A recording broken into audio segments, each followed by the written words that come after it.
Hi, I'm Dom, and this is week 18 of starting the UK's largest machinery hub. It's the last week in China, and there was a few meetings left to wrap up the trip. Got a speed train to another city, and supplier picked me up to head straight to their factory.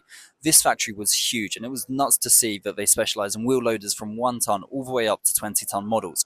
We're in talks with this factory for supplying Buffalo machines with telehandlers as well as telescopic boom wheel loaders, so it was great to see all the different types of machines available. They also manufactured all of their attachments in-house, and the assembly line for the actual machines was just next door, so you could see the whole process for production from start to finish. A lot of times in China, you can quickly judge the quality of machines by simply seeing how they have set up their production line. Got on to first testing out their wheel loaders, and these were very powerful machines with Perkins diesel engines. The telescopic boom is a must for customers, but this does mean the cost will be a bit more to manufacture.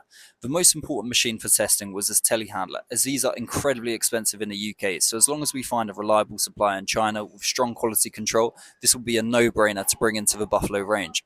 Last but not least, I really wanted to test out this weapon. It was probably the highlight of a week, and realistically it's way too big to bring into our range, but it was very cool to test out either way. Even the cab inside looked the part.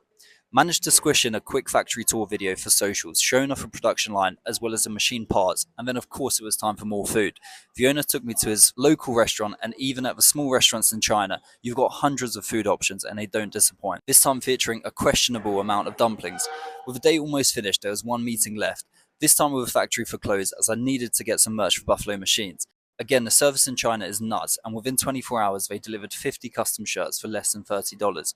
With the last day in China, I had no meetings left, so treated myself to a private golf lesson, which came to £10. Again, unbelievable value for money here.